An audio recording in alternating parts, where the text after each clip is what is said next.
Good morning students, कैसे हैं आप सब लोग। उम्मीद करता हूँ अच्छे होंगे और अपनी पढ़ाई कंटिन्यू कर रहे होंगे।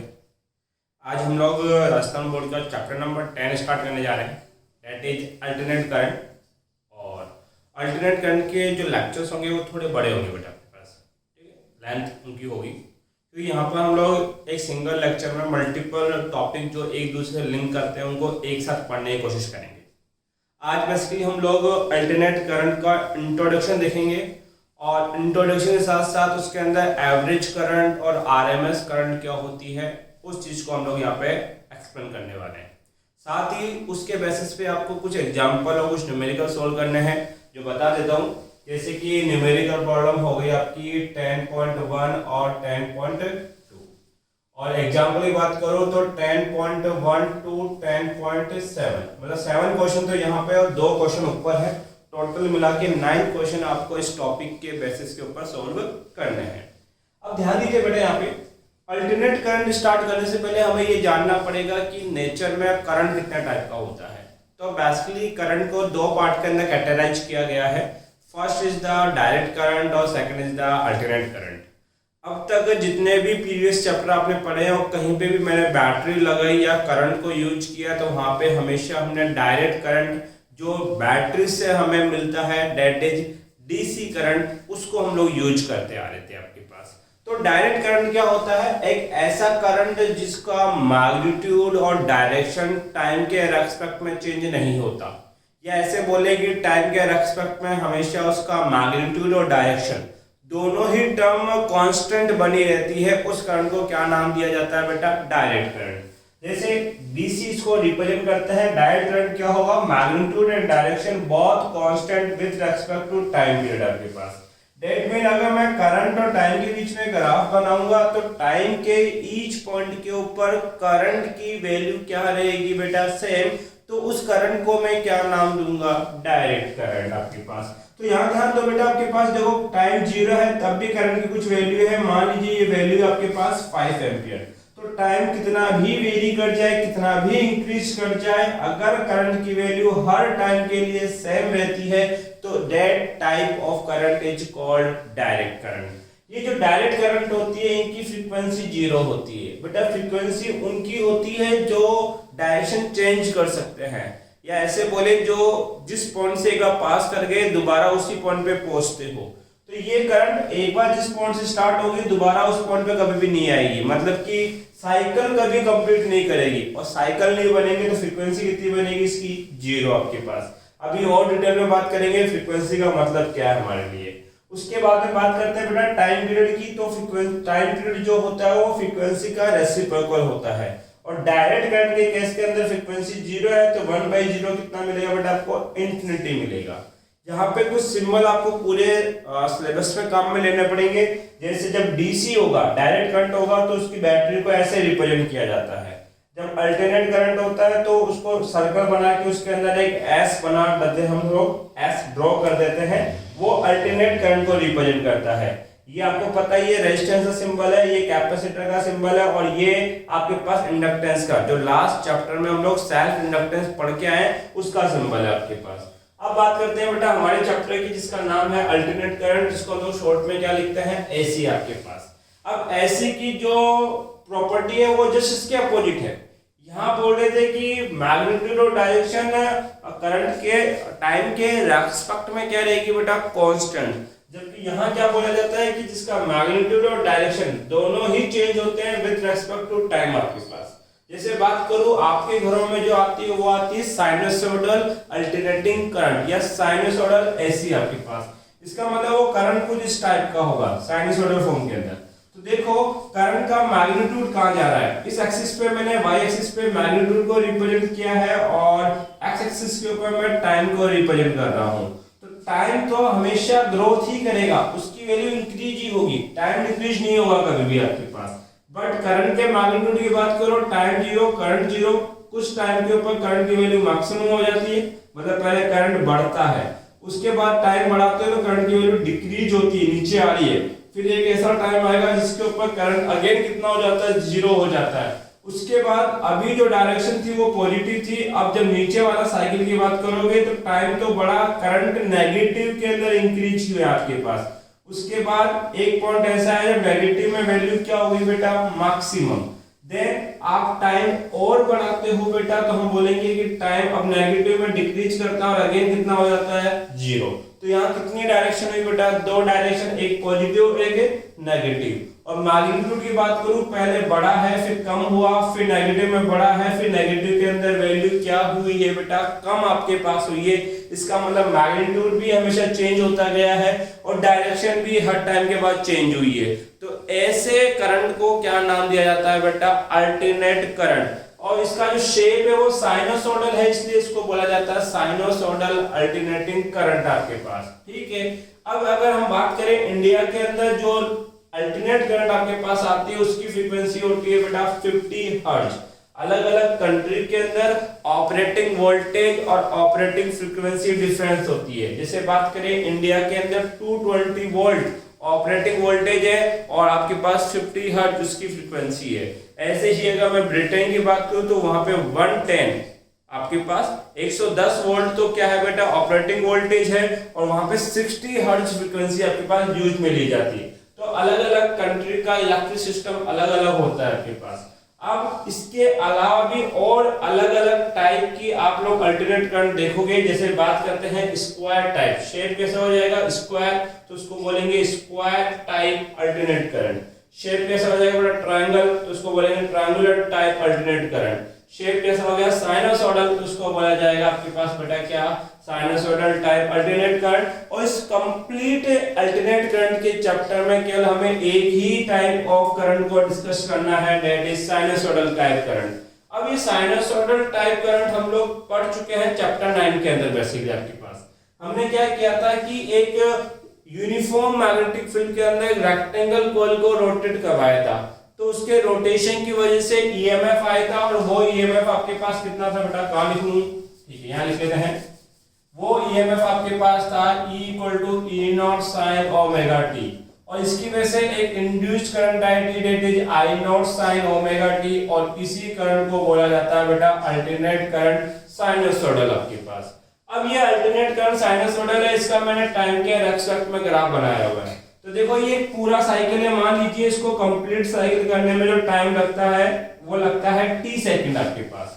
तो हम क्या बोलेंगे, इसका हाफ साइकिल कितने टाइम में पूरा होगा, t/2 में, और अगला हाफ साइकिल कितने में होगा, अब नेक्स्ट t/2 सेकंड के अंदर आपके पास। तो टोटल टाइम ये कितना लेगा बेटा, t टाइम पीरियड आपके पास कंज्यूम करेगा एक पूरा साइकिल करने के अंदर। यहाँ पे 50 हर्ट्ज का मतलब ये है कि आपके पास जो इंडिया में अल्टरनेट करंट घर पे आ रही है वो कुछ इस तरीके से है, और ये कुछ साइकिल है। जैसे ये एक साइकिल हुआ, ये इसका दूसरा साइकिल हुआ, ये थर्ड साइकिल है, ये फोर्थ साइकिल है। ऐसे हमारे घर में जो करंट आ रही है वो 1 सेकंड के अंदर टोटल 50 साइकिल कंप्लीट करती है। 50 साइकिल का मतलब है कि ये 50 बार तो पॉजिटिव बनेगी और 50 बार क्या बनेगी बेटा, आपके पास नेगेटिव फॉर्म होगी आपके पास। इसका मतलब इसका जो फ्रीक्वेंसी हो कितना होगा, 50 हर्ट्ज।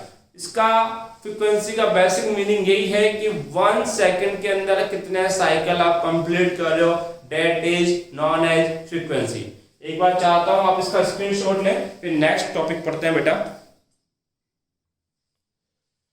ध्यान दे बेटा, अब हम लोग डिस्कस करने वाले हैं instantaneous peak, average and root mean square value of alternate current and voltage के बारे में। देखिए हमने अभी थोड़ी देर पहले बात करी कि जो आपके पास साइनोसॉइडल करंट है वो कैसा होगा, I = कितना लिखा जाएगा बेटा, I0 of sin omega t। इसी तरीके से इसके वोल्टेज की इक्वेशन होती है V = कितना बेटा, V0 sin omega t। Sir ये इक्वेशन तो हमने नहीं देखी कहीं पे, आपने ईएमएफ की इक्वेशन देखी है। तो ईएमएफ कितना होता है बेटा, E0 sin ओमेगा t आपके पास। ठीक है, अगर मैं आइडियल स्टेज की बात करूं तो ईएमएफ को मैं किसके बराबर लिख सकता हूं बेटा, वोल्टेज की टर्म में लिख सकता हूं। वो कितना लिखना चाहता हूं, V = V0 sin omega t। सबसे पहले ये जो इक्वेशन है इसमें आपको पता होना चाहिए कि ये इक्वेशन किसकी है। तो हमने बोला कि ये जो इक्वेशन है ये रिप्रेजेंट करती है किसको बेटा, इंस्टेंटेनियस वैल्यू को। तो कौन सी वैल्यू बेटा आपके पास, इंस्टेंटेनियस, ये करंट है और ये जो है वो इंस्टेंटेनियस क्या है बेटा आपके पास, वोल्टेज की इक्वेशन है। तो इंस्टेंटेनियस का मतलब जब आप इस टर्म के अंदर बात कर रहे हो कि आई इक्वल टू कितना है, I naught sine omega T, और बी इक्वल टू कितना है, B naught sine omega T, तो ये कौन सी वैल्यू आपके पास बेटा, इंस्टेंटेनियस है। इनमें से अगर मैं पीक की बात करूं तो इसके अंदर जो पीक है वो रिप्रेजेंट कर रहा है बेटा कौन, करंट में, तो आई नॉट, और वोल्टेज में क्या बेटा, वी नॉट। इस आई नॉट को लिखते हैं पीक करंट और इसको लिखेंगे बेटा पीक वोल्टेज, और कई बार इनको पीक ना बोलकर क्या बोल देते हैं बेटा, मैक्सिमम करंट और मैक्सिमम वोल्टेज आपके पास। अब हमारा टारगेट क्या निकालना है बेटा, एवरेज। अब ध्यान दो, मैं एक ही का निकाल के बताऊंगा, आई इक्वल टू कितना, आई नॉट साइन ओमेगा टी। इसका अगर मैं ग्राफ बनाऊं तो ग्राफ कैसा बनेगा, उस बात पे ध्यान देंगे हम लोग आपके पास। तो ये जो ग्राफ है वो कुछ इस टाइप का आएगा, साइनसोइडल। अब इसके मैं टाइम इंटरवल बना रहा हूं, यहाँ पे टाइम है 0 और पूरा साइकिल करने में कितना टाइम लगेगा बेटा, कैपिटल टी सेकंड आपके पास। तो बताओ हाफ साइकिल में कितना टाइम लगेगा, t/2। इसका भी हाफ टाइम पीरियड कितना होगा सर, ये होगा t/4। फिर इनका थर्ड हाफ कितना होगा सर, ये होगा आपके पास 3t/4 आपके पास।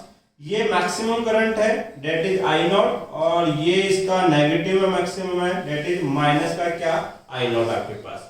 तो I equal to I naught sine omega T का ग्राफिकल रिप्रेजेंटेशन ये होगा। हमसे पूछा है कि इसका एवरेज निकालो, और एवरेज भी कितनी बार निकालना है बेटा, 3 बार। एक बार हम एवरेज निकालेंगे कंप्लीट साइकिल का कितना है, ठीक है, फिर एवरेज निकालेंगे इसके पॉजिटिव साइकिल का, और फिर एवरेज कैलकुलेट करेंगे बेटा इसके नेगेटिव साइकिल का आपके पास। तो ध्यान देना, अगर मैं एवरेज की बात करूं तो एवरेज क्या होता है, टोटल सम आपके पास। तो देखो जितना ये पॉजिटिव में है उतना ही कहां है इसकी वैल्यू, नेगेटिव के अंदर। तो ऐसी क्वांटिटी का टोटल एवरेज कितना आएगा, 0। जैसे बात करूं किसी की वैल्यू है +5 और फिर वैल्यू है -5, मुझे एवरेज निकालने के लिए बोला गया डिवाइड बाय क्या कर दूंगा, 2। +5 -5 0/2 का मतलब भी कितना हो जाएगा बेटा, 0। मतलब जितना अमाउंट पॉजिटिव में हो और उतना ही अमाउंट अगर नेगेटिव में हो तो उनका एवरेज कितना डिटरमाइन किया जाता है बेटा, 0 आपके पास। सर इसको निकालने की जरूरत क्या है, इसको मैथमेटिकली हम लोग प्रूव करेंगे कि इसकी वैल्यू कितनी आती है बेटा, 0 आती है। अब एक चीज ध्यान रखना, अभी तक जो आपने एवरेज निकालना सीखा है वो उन डेटा का निकालना जानते हो जिनकी आपको वैल्यूज गिवन है। अभी तक आपने उन डेटा का एवरेज निकालना नहीं सीखा जो टाइम के रेस्पेक्ट में वेरी करती है। मेरा कहने का मतलब ये है कि ये अल्टरनेट करंट है और इस करंट का मैग्नीट्यूड टाइम के रेस्पेक्ट में हर बार क्या कर रहा है, वेरी कर रहा है। जैसे इस टाइम के ऊपर इसका मैग्नीट्यूड इतना है, इस टाइम के ऊपर मैग्नीट्यूड की वैल्यू ये रही होगी, इस टाइम के ऊपर इतना मैग्नीट्यूड रहा होगा। मतलब हर टाइम के अकॉर्डिंग मैग्नीट्यूड क्या हो रहा है बेटा, चेंज हो रहा है। जब टाइम के रेस्पेक्ट में मैग्नीट्यूड चेंज होता है तो उसके एवरेज निकालने का हमें इंटीग्रेशन के अंदर एक फॉर्मूला दे रखा है। मैथमेटिक्स में आप डिटेल में जाके पढ़ोगे, यहाँ पे सीधा सीधा मैं फॉर्मूला काम में लूंगा। जैसे कोई आपके पास इक्वेशन हो, जैसे यहाँ करंट की इक्वेशन है और वो इस टाइम के अकॉर्डिंग क्या होती है, चेंज होती है। मतलब कि जैसे जैसे ये टाइम वेरी करेगा वैसे वैसे इस करंट का टोटल अमाउंट क्या होगा, चेंज होगा। तो अगर आपके पास कोई एक ऐसी इक्वेशन गिवन है जो टाइम के रेस्पेक्ट में चेंज होती है तो उनको इंटीग्रेट करके एवरेज निकालने का फॉर्मूला याद रखो। आई एवरेज लिखो या कई बार इसको आई बार से रिप्रेजेंट कर देते हैं। तो इसका फॉर्मूला होगा इंटीग्रेशन आपके पास I of dt upon integration of 1 dt। यहाँ पे वेरिएबल कौन है बेटा, टाइम। तो यहाँ पे आएगी टाइम की इनिशियल लिमिट, यहाँ आएगी टाइम की फाइनल लिमिट। यहाँ पे वेरिएबल टाइम है तो टाइम की इनिशियल लिमिट और टाइम की क्या, फाइनल लिमिट। ये एवरेज निकालने का फॉर्मूला है, ध्यान देना इस बात के ऊपर। मैंने कहा था एवरेज कितनी बार निकाल के बताऊंगा, 3 बार। तो फर्स्ट टाइम जो हम एवरेज कैलकुलेट कर रहे हैं वो कर रहे हैं बेटा कंप्लीट साइकिल का। तो average current of complete cycle. Complete cycle कहां से कहां चलेगा सर जी, 1 देखो जो कंप्लीट साइकिल है वो चलता है बेटा कितने टाइम से कहां 0 से कहां बेटा, t आपके पास। तो जो कंप्लीट साइकिल है उसका टाइम पीरियड लाई करेगा बेटा 0 to t आपके पास, ठीक है। मेरे पास करंट की इक्वेशन गिवन है, I इक्वल टू कितना गिवन है, I naught sine omega T आपके पास। अब मुझे इसका एवरेज निकालना है, तो ये होगा sir I average equal to integration of I dt upon में इंटीग्रेशन ऑफ 1 dt। अब बताओ यहाँ पे वेरिएबल कौन है, टाइम, तो टाइम की लिमिट रखोगे, यहाँ पे इनिशियल इंटरवल है, यहाँ पे फाइनल इंटरवल आपके पास। तो टाइम की इनिशियल वैल्यू 0 है और पूरे साइकिल की बात कर रहे हो तो फाइनल टाइम कितना है बेटा, t। तो लिमिट कहां से कहां रखनी है, 0 से t, यहाँ पे भी क्या रखोगे, 0 से t। क्या I की इक्वेशन आपको पता है, यस सर, ये हमें पता है।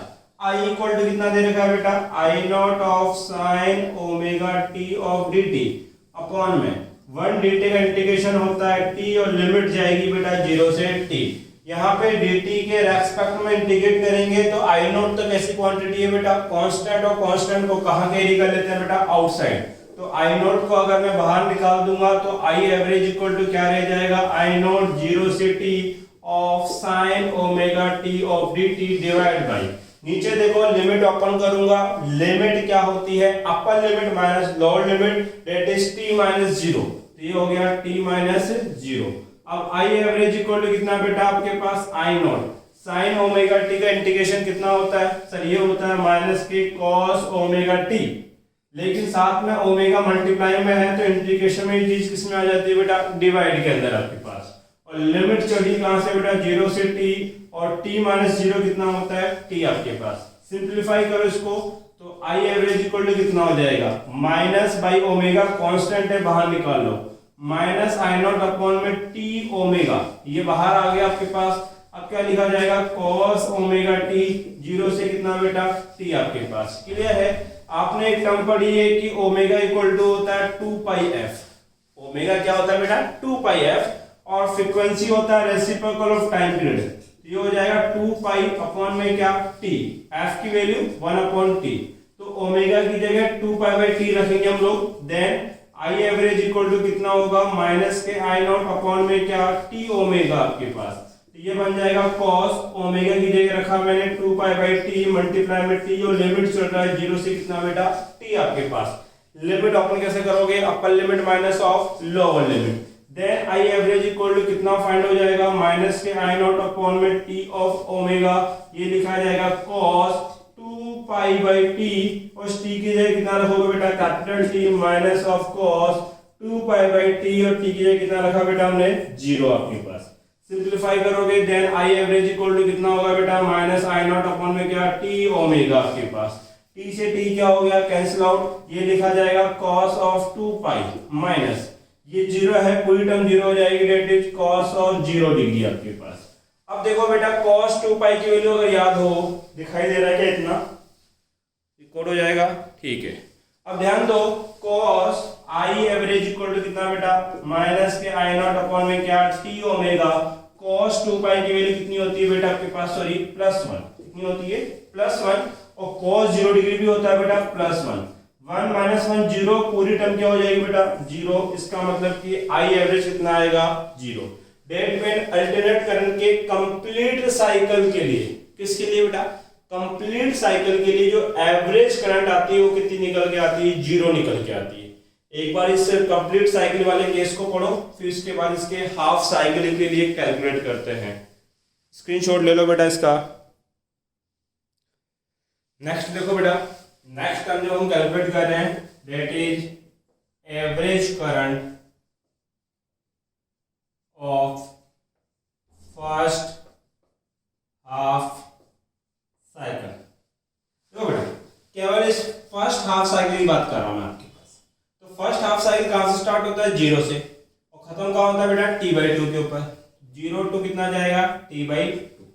करंट की इक्वेशन आपको पता है कितनी है, I naught sine omega T आपके पास। मुझे इसका एवरेज चाहिए, तो एवरेज का फॉर्मूला बता चुका हूं, I ऑफ dt अपॉन में 1 ऑफ dt।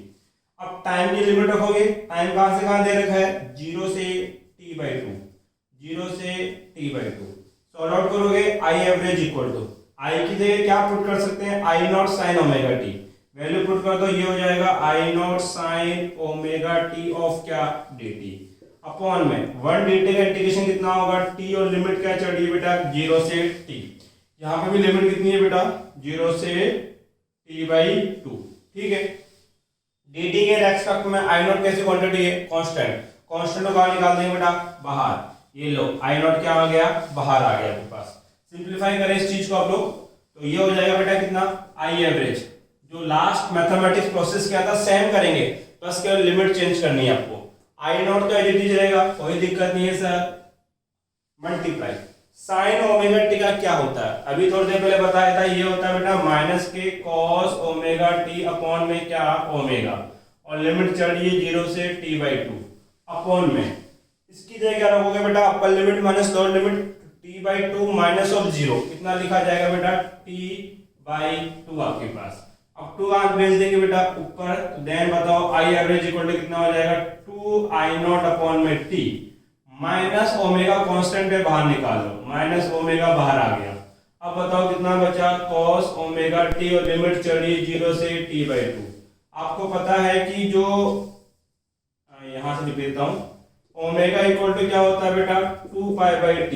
वैल्यू पुट करोगे तो बताओ आई एवरेज इक्वल टू कितना हो जाएगा, माइनस के 2i0 अपॉन में 2 ओमेगा ऑफ कॉस ओमेगा की जगह रख देंगे 2π/t ऑफ स्मॉल t 0 से t/2 आपके पास। यहाँ पे जो ओमेगा इसको भी रिप्लेस कर दो, यहाँ रखेंगे 2π/t, t से t काटा, 2 से 2 काटा, तो बताओ आई एवरेज इक्वल टू कितना, माइनस के i0 अपॉन में क्या बेटा, पाई। अब यहाँ ध्यान दो, cos ऑफ 2π/t, इस t की जगह कितना रखना है, t/2 upper limit minus of cos of 2π/t, इस t की जगह कितना रखना है बेटा, 0 आपके पास, कोई दिक्कत नहीं है। Then I average equal to minus के i0 अपॉन में क्या, पाई चल रहा है, t से t गया, 2 से 2 गया, क्या बचा आपके पास, cos ऑफ पाई माइनस ये पूरी टर्म 0 हो गई, that is cos of 0 degree आपके पास। ठीक है, अब बताओ बेटा आई एवरेज इक्वल टू क्या लिखा जाएगा, माइनस के i0 अपॉन पाई cos पाई, cos 180 कितना होता है, माइनस का 1, cos 0 डिग्री 1, ये भी माइनस में हो जाएगा, -1 -2 इस माइनस से मल्टीप्लाई करोगे तो प्लस हो जाएगा। बताओ आई एवरेज इक्वल टू कितना, 2i0 अपॉन में क्या बेटा, पाई। अगर मैं 2 अपॉन पाई को सोल्व करूंगा तो यह आएगा बेटा के पास 0.63। इसके आगे एक और वैल्यू आती है, याद नहीं है मुझे कितनी आती है कहाँ गई वैल्यू, 0.637। 2 अपॉन पाई को सोल्व करूंगा 0.637 ऑफ क्या लिखा जाएगा बेटा आपके पास, i0। तो आई एवरेज की वैल्यू जो होती है फॉर पॉजिटिव हाफ साइकिल कितनी आती है बेटा, 2i0 अपॉन पाई, और 2 अपॉन पाई को सोल्व किया तो कितना है, 0.637 ऑफ कितना बेटा, i0। अगर मैं यही average value next half cycle के लिए निकालूं, जैसे ये तो कौन सा साइकिल था बेटा आपके पास, पॉजिटिव साइकिल था, तो इसके लिए ये वैल्यू कैसे आएगी बेटा, पॉजिटिव। तो नेगेटिव साइकिल के लिए सेम वैल्यू आएगी, बट कैसे आएगी बेटा, नेगेटिव डायरेक्शन में आएगी, फॉर नेगेटिव साइकिल। अगर नेगेटिव साइकिल के आई एवरेज की बात करोगे तो वो होगा माइनस का 2i0 अपॉन में पाई, या माइनस के 0.637 ऑफ कितना बेटा, i0 आपके पास। सर वो कैसे निकाला जाएगा, कुछ नहीं करना, केवल टाइम पीरियड की लिमिट चेंज करोगे। जो मैंने यहाँ 0 to t/2 लिया है ना, उसकी जगह आपको क्या लेना है बेटा, t/2 से कहां खत्म होता है, t तक। तो अपने आप वो जब सॉल्यूशन होगा मैथमेटिकली तो वैल्यू कैसी बन जाएगी, नेगेटिव बन जाएगी, अमाउंट यही रहेगा। अब देखो एवरेज कैसे निकालते हैं, सर दोनों नंबर को ऐड करेंगे। मैंने स्टार्टिंग में एक एग्जांपल लिया था, +5 -5 अपॉन में कितना, 2 आपके पास। अब यहाँ देखो पॉजिटिव साइकिल की वैल्यू कितनी आएगी, प्लस में 0.637 ऑफ i0, नेगेटिव साइकिल में वैल्यू कितनी आएगी, माइनस के 0.637 ऑफ i0। दोनों को सम करोगे टोटल सम 0 होगा, डिवाइड बाय 2 करोगे तब भी वैल्यू कितनी आएगी बेटा, 0। डेट मीन आप चाहे से इंटीग्रेट मेथड से एवरेज निकालें, चाहे से आप नॉर्मल मेथड से एवरेज निकालिए, कंप्लीट साइकिल की जो एवरेज करंट है वो कितनी आती है बेटा, 0। एक बार चाहता हूं इसका आप स्क्रीनशॉट लें प्रॉपर्ली। ध्यान दे बेटा, यहाँ पे एक छोटी सी बात डिस्कस करनी है मुझे कि जो अल्टरनेट करंट है ना, उसके अंदर आप उसका एवरेज डिटरमाइन नहीं कर सकते। क्यों? क्योंकि अल्टरनेट करंट का एवरेज हमेशा कितना आएगा बेटा आपके पास? 0 आएगा। तो एक्चुअल में क्या होता है कि जितने भी डिवाइस अल्टरनेट करंट में लगे होते हैं वो उनकी एवरेज वैल्यू ही कैलकुलेट करते हैं। तो इसका मतलब अगर अल्टरनेट करंट को हमें एमीटर से मेजर करना है तो एमीटर तो एवरेज करंट को मेजर करेगा। तो अल्टरनेट करंट के केस में तो एमीटर हमेशा कितनी रीडिंग देगा? 0, क्योंकि उसकी वैल्यू तो 0 आती है। बट एक्चुअल में क्या होता है कि जो अल्टरनेट करंट होता है उसके अंदर हम लोग एवरेज ना डिटरमाइन करके उसकी जगह उसका root mean square value calculate करते हैं, जो कि अल्टरनेट करंट के एवरेज के इक्विवेलेंट होता है, लेकिन वो 0 नहीं होता। सर ये क्या बोल दिया, कुछ बात पर लेनी पड़ी, ऊपर से चली गई। सुनो इधर, एक्चुअल में क्या होता है कि आपके घर में एक एनर्जी मीटर लगा हुआ है। कौन लगा हुआ है? Energy meter. अरे वही एनर्जी मीटर जिसमें बिल आता है वही, ठीक है ना, जो घर के बाहर वो रीडिंग लेके जाता है, उसमें रीडिंग लिखी होती है, फिर बिल का एक लंबा सा फर्रा फाड़ के जाता है, बोले पेमेंट करो। तो एक्चुअली में क्या होता है कि हम जो होता है एनर्जी कंजप्शन का चार्ज देते हैं, और एनर्जी क्या होती है सर? एनर्जी होती है पावर अपॉन टाइम। पावर होता है VI अपॉन में T। अब ध्यान दो कि टाइम पीरियड सबके लिए कांस्टेंट है भाई। 30 दिन का बिल आएगा तो टाइम 30 दिन हो गए। वोल्टेज घर में फिक्स आता है, कितना आता है सर? 220 वोल्ट, ये फिक्स है। टाइम पीरियड 30 दिन, ये भी आपके पास क्या है बेटा? फिक्स है आपके पास। मैंने गलत लिख दिया ना फॉर्मूला? हाँ सर जी, सुधर जाओ। एनर्जी पावर क्या होता है? Rate of work done. Energy क्या होती है? पावर मल्टीप्लाई में क्या? टी। पावर क्या होता है सर? P इक्वल टू होता है VI मल्टीप्लाई में क्या? टी। अब बोलो वोल्टेज कितना है? 220 वोल्ट आ रहा है, ठीक है। पूरे महीने में कितने दिन होंगे? 30 दिन आपके पास होंगे। मल्टीप्लाई में करंट कितनी? अब ध्यान दो कि एक्चुअल में क्या होता है, जो आपका वो एनर्जी मीटर है ना, वो आपका एवरेज कंजप्शन कितना है, मतलब कि पूरे महीने में कभी आपने ज्यादा एनर्जी कंज्यूम करी इलेक्ट्रिकली, कभी कम करी, लेकिन पूरे महीने का एवरेज कितना रहा वो रीडिंग नोट करके रखता है, और उसी रीडिंग के अकॉर्डिंग हमें बिल पे करना पड़ता है। भाई अगर मैं एक क्रिकेट मैच की बात करूँ या किसी क्रिकेट प्लेयर की जर्नी की बात करूँ, उसकी लाइफ की बात करूँ, तो जब भी आप कोई क्रिकेट प्लेयर खेलने आता है तो उसका एक बायोडाटा बताया जाता है। जैसे विराट कोहली है, उसका एवरेज है लगभग 70 के आसपास का वनडे के अंदर। तो वो 70 के आसपास का एवरेज का मतलब ये थोड़ी कि उसने हर मैच में 70 रन नहीं बनाए, कभी वो 0 पे भी आउट हुआ तो कभी उसने 180 भी बनाया आपके पास, तो उसका वो एवरेज बताया जाता है। इसी तरीके से आप हमेशा ऐसा थोड़ी होगा कि high value of electrical energy he consume करोगे, कभी आपका कंजप्शन कम होगा, कभी कंजप्शन ज्यादा होगा, लेकिन पूरे मंथ में आपका एवरेज क्या रहा उसके अकॉर्डिंग आपका बिल डिसाइड किया जाता है आपके पास। अब ध्यान दीजिए कि ये जो हमारा एवरेज है, देखो इसमें से करंट क्या होता है या एनर्जी कंजप्शन क्या होगा? VIT। तो V कांस्टेंट है, टाइम कांस्टेंट है, तो चेंज कौन हो रही है? करंट। कभी हम ज्यादा करंट यूज कर रहे हैं, कभी कम करंट यूज कर रहे हैं, तो एक्चुअली में हमें इसी करंट का क्या निकालना होता है यहाँ पे बेटा? एवरेज। बट हमारे घर में कौन सी करंट आ रही है? Alternate current. और अल्टरनेट करंट का एवरेज हमें अभी देखा कितना गेन होता है बेटा? हमें 0 गेन होता है, ठीक है। तो इसका मतलब सर ये वैल्यू 0, पूरी टर्म 0, हमारा बिल भी कितना आना चाहिए? 0 आना चाहिए, ठीक है। बट ऐसा नहीं होता, कुछ तो बिल आता है। एक्चुअली में क्या है कि जो रीडिंग नोट कर रहा है वो भी एडवांस है, वो आपकी एवरेज करंट ही निकालता है, लेकिन जो एवरेज हमने निकाला वो नहीं निकालता। उसकी जगह वो क्या निकालता है बेटा? उसकी रूट मीन स्क्वायर वैल्यू निकालता है, रूट मीन स्क्वायर वैल्यू। अब ये क्या करा है? एक्चुअली में क्या है कि आपकी एवरेज 0 क्यों हो रही है? 0 इसलिए हो रही है जितनी पॉजिटिव है उतनी ही क्या होगी बेटा आपके पास? नेगेटिव। इसलिए एवरेज कितना हो रहा है बेटा? 0। मान लीजिए ये आपके पास एक स्क्वायर करंट है, ठीक है, इसकी वैल्यू कितनी है बेटा? 2। इसकी वैल्यू कितनी है? -2। मैं पूछूं एवरेज कितना, तो आप क्या करोगे सर? 2 -2 अपॉन 2 इक्वल टू कितना आ जाएगा सर? 0। बट अगर मुझे इसका एवरेज निकालना है तो मुझे पता है कि ये चीज 0 क्यों हो रही है? 0 इसलिए हो रही है कि जितनी पॉजिटिव में है उतनी कहां पे बेटा? नेगेटिव में। तो मैं क्या करूंगा? इस नेगेटिव को क्या बना दूंगा बेटा आपके पास? पॉजिटिव। जब नेगेटिव को मैं पॉजिटिव बना दूंगा तो बताओ मेरा एवरेज कितना हो जाएगा? सर जी ये हो जाएगा 2। इस नेगेटिव को कैसे भी पॉजिटिव बना दो तो ये हो गया +2 अपॉन 2 इक्वल टू कितना? 4/2। इसका मतलब 2, इसका मतलब आपका एवरेज भी कितना है बेटा? 2 का है, ठीक है। अब ये एवरेज आपके पास निकाला कैसे गया? एक्चुअली में क्या किया कि जितनी भी करंट थी उसका स्क्वायर कर दिया गया। जैसे ये आपके पास 2 है, इसका स्क्वायर करोगे, ये 2 है, इसका स्क्वायर करोगे। स्क्वायर करने से क्या होगा कि सर ये जो नेगेटिव है ये क्या हो जाएगी, पॉजिटिव। क्या हो जाएगी बेटा, पॉजिटिव। जैसे मान लेते हैं बेटा आपके पास ये -2 है, इसका मैं क्या करता हूं, स्क्वायर, तो ये हो जाएगा बेटा आपके पास +4। ठीक है, लेकिन सर स्क्वायर करने से डेटा बढ़ जाएगा। अब हम क्या करेंगे, स्क्वायर करने के बाद इसका क्या निकालेंगे बेटा आपके पास, एवरेज। जैसे कि एक जनरल सा एग्जांपल ले लेता हूं मैं, जैसे कि ये इक्वेशन दे रखी, इसमें कितने डेटा है बेटा, 2। मैं कह रहा हूं पहले इसका स्क्वायर करो, 2 का स्क्वायर कितना हो जाएगा, 4, -2 का स्क्वायर भी कितना हो जाएगा बेटा, 4। ठीक है, सबसे पहले काम क्या किया, स्क्वायर किया।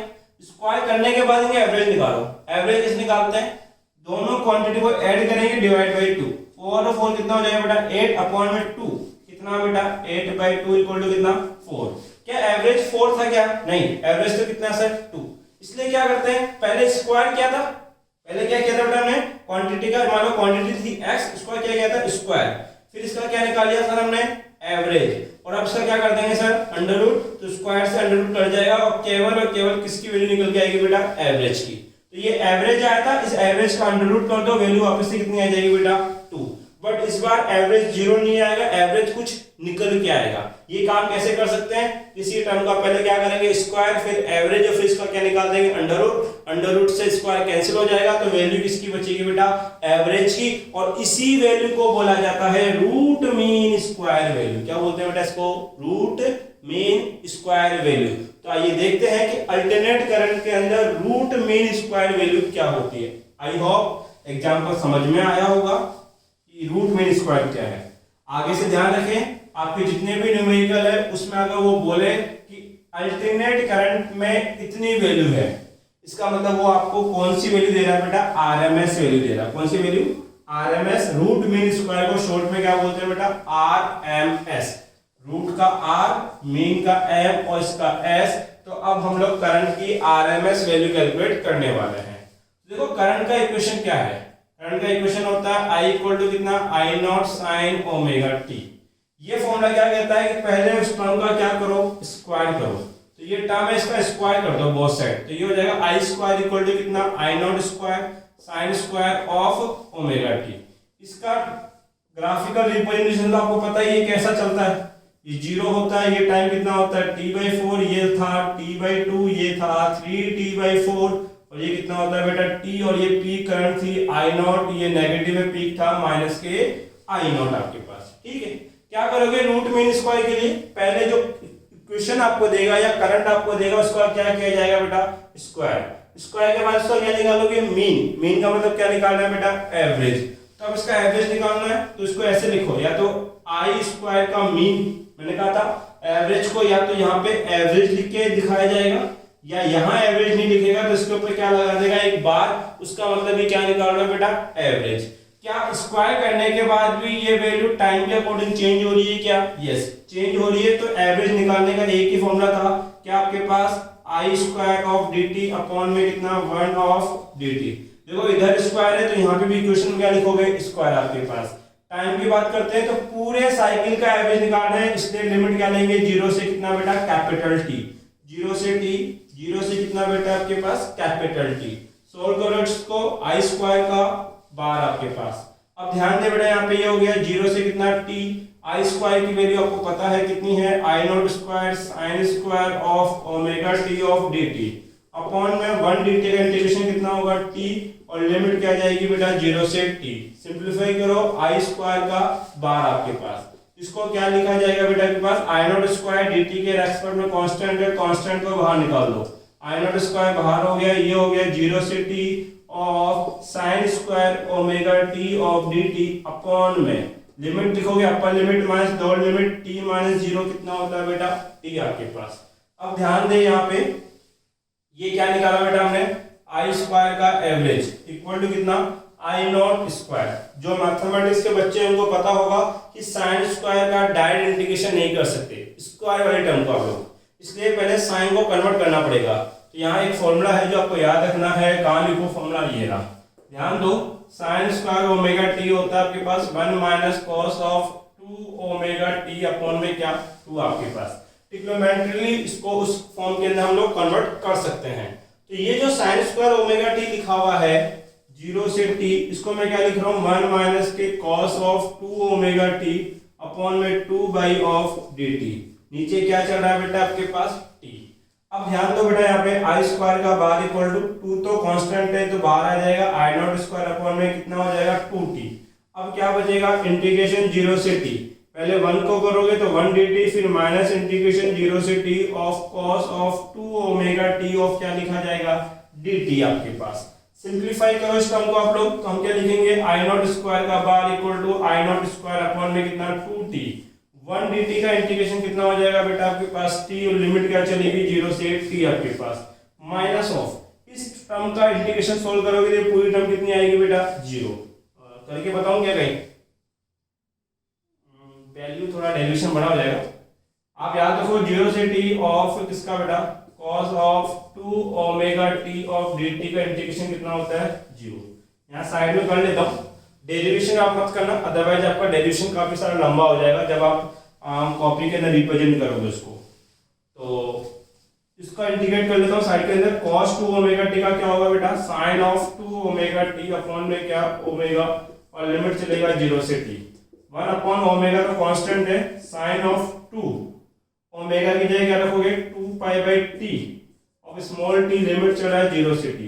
1 upon omega as it is sine of कितना हो जाएगा बेटा आपके पास 4 pi upon t, upper limit minus lower limit, t की जगह रखोगे बेटा मल्टीप्लाई में t माइनस के 4 पाई बाई t मल्टीप्लाई में 0, साइन तो आएगा भाई 0, ठीक है। तो 1 अपॉन ओमेगा उतने कोने का दिखाई भी देता है क्या, चलो दिख जाएगा कोई दिक्कत नहीं है।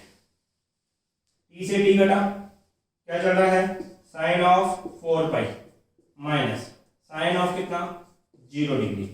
अब साइन आपके पास चाहे से पाई हो 2 पाई हो 3 पाई हो 4 पाई हो कितना भी हो, उस साइन पाई की वैल्यू हमेशा 0 होती है। तो 1 upon omega 0 minus sine 0 degree भी 0, 0 माइनस 0 पूरी टर्म क्या हो जाएगी 0। इसलिए कह रहा हूँ डायरेक्ट याद रखो कि 0 से t cos of 2 omega t of dt equal to कितना होगा 0। अगर इसको इंटीग्रेट करने बैठ गए तो ये पूरा का पूरा डेरिवेशन 1 2 3 4 5 6 स्टेप और बड़ा हो जाएगा, तो फिर लेंथी लगता है, टाइम कंज्यूम करता है। इससे अच्छा है कि हम लोग जैसे बुक में कर रखा है, बुक वाले ने क्या किया इसको सोल्व नहीं किया और सीधा साइड में लिख दिया कि 0 से t cos 2 omega t of dt का इंटीग्रेशन कितना होता है भैया 0। मान लो ये टर्म 0 हो गई तो माइनस ऑफ 0 आपके पास, हमने भी क्या लिख दिया बेटा 0। अब देखो सॉरी आई स्क्वायर ऑफ बार मतलब कि इसका एवरेज इक्वल टू कितना होगा आई नॉट स्क्वायर अपॉन में कितना 2t। इसका लिमिट ओपन करोगे upper limit minus lower limit, t minus 0 का मतलब हो जाएगा बेटा मल्टीप्लाई बाई t, t से t काट दो। अब बताओ आई स्क्वायर का बार कितना हो गया आई नॉट स्क्वायर बाई 2। देखो कितने काम कर चुके थे हम लोग, 2। पहले हमने क्या किया इक्वेशन को स्क्वायर किया, उसके बाद हमने इक्वेशन का क्या निकाला मीन। मीन का मतलब क्या बेटा आपके पास एवरेज, तो ये इक्वेशन का एवरेज कैलकुलेट हो गया। अब एवरेज कैलकुलेट करने के बाद क्या करेंगे बेटा इसका रूट, तो ऐसा करता हूं बेटा इस चीज को मिटा देता हूं, आप चाहो तो अभी इसका स्क्रीनशॉट ले लो कि ये सॉल्यूशन कैसे किया मैंने आपके पास। अब ध्यान दें यहाँ पे गला खराब हो गया लगता है, सर्दियां चल रही है। देखो अब क्या करते हैं बेटा बोथ साइड रूट करेंगे भैया। ये होगा under root of I square bar equal to ये हो जाएगा under root of I naught square by 2 आपके पास, ठीक है। अब ध्यान दीजिए एक चीज, पहले हमने क्या किया स्क्वायर करंट का, फिर इसका क्या निकाला एवरेज और फिर इसका निकाला अंडर रूट। इस टर्म को लिखते हैं बेटा IRMS, रूट मीन स्क्वायर। देखो पहले रूट है फिर मीन है फिर क्या है स्क्वायर, इस टर्म को क्या नाम दिया जाता है बेटा IRMS। तो अब इस चीज को हम क्या लिख देंगे IRMS लिख देंगे, ये हो जाएगा आई नॉट अपॉन में क्या अंडर रूट 2 आपके पास। 1/√2 को अगर सॉल्व करोगे तो ये आएगा बेटा IRMS इक्वल टू 0.707 ऑफ कितना आई नॉट। तो 2 इक्वेशन आपको याद रखनी है। इसका मतलब कि जो अल्टरनेट करंट होता है उस अल्टरनेट करंट के अंदर जो IRMS करंट होती है वो कितनी होती है बेटा I0/√2 होती है। इसका मतलब अल्टरनेट करंट की रियल एवरेज वैल्यू इतनी निकल के आती है। अब से अगर आपके पास कोई भी डिवाइस है जो अल्टरनेट करंट को मेजर करने के लिए लगाया गया है तो वो कौन सी करंट को मेजर करेगा? IRMS करंट को मेजर करेगा। अब ध्यान दीजिए कि एक क्वेश्चन बनता है कि जो आपके पास DC गैल्वेनोमीटर है या DC एमीटर है, अगर उसको AC सर्किट में लगा दिया जाए तो कितनी करंट मेजर करके देगा? तो ध्यान दीजिए, मैंने ये बात पहले भी बोली है, कहाँ बताऊं मैं आपको, चलो यहां बताता हूं, एक नोट लिख देता हूं ना। ध्यान देना कि जो एमीटर होते हैं, कौन से वाले? DC वाले, जो आप फिजिक्स लैबोरेटरी में देखते हो ना, एमीटर गैल्वेनोमीटर, एमीटर और गैल्वेनोमीटर, ये लोग हमेशा एवरेज करंट को मेजर करते हैं। कौन सी करंट को? एवरेज को।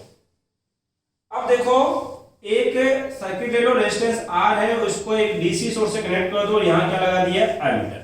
ठीक है, ये 5 एम्पियर करंट निकालता है। DC में आपको पता है कि DC के केस में लिख सकते हो कि जो I एवरेज है वो I इंस्टेंट के बराबर होती है, मतलब यहाँ एवरेज करंट कितनी होगी? 5 एम्पियर होगी। तो ये एमीटर कितना मेजर करेगा? 5 एम्पियर मेजर करेगा। बट अगर यहाँ पे DC सोर्स ना लगाकर AC सोर्स लगा दिया जाए तो क्या होगा? सर जी, ये रेजिस्टेंस है R और यहाँ पे मैंने लगा दिया ये अल्टरनेट सोर्स और ये करंट है। अब देखो, ये जो एमीटर लगाया है ये तो एवरेज वैल्यू कैलकुलेट करता है, और AC सोर्स का एवरेज कितना होता है? 0। इस AC सोर्स का एवरेज कितना होगा? 0। तो ये कितनी करंट मेजर करके देगा बेटा? आपको 0 करंट मेजर करके देगा। सर्किट में करंट आ रही होगी लेकिन उसका मेजरमेंट कितना दिखाएगा? 0, क्योंकि जो ये एमीटर होते हैं या गैल्वेनोमीटर होते हैं जो DC पे ऑपरेट करते हैं, ये हमेशा एवरेज वैल्यू डिटरमाइन करते हैं या एवरेज वैल्यू को आपके पास मेजरमेंट करके देते हैं, और AC का एवरेज कितना आता है? 0। इसलिए जब आप DC के एमीटर और DC के गैल्वेनोमीटर को AC सर्किट के साथ अटैच कर देते हो, जैसे ये AC सर्किट था, इसके साथ मैंने इसको अटैच कर दिया, तो इसका जो नेट करंट है वो कितना मेजर करके दिया जाएगा बेटा? 0। ये इसलिए बता रहा हूं कि इसके ऊपर एक न्यूमेरिकल आपका सोल्व होगा, एक एग्जांपल आप लोग सोल्व करने वाले हो। बाकी आज के टॉपिक में यही था बेटा आपके पास, इसका स्क्रीनशॉट ले, अपनी पढ़ाई कंटिन्यू करते रहे। नेक्स्ट लेक्चर जल्दी मिलेगा। थैंक यू बेटा।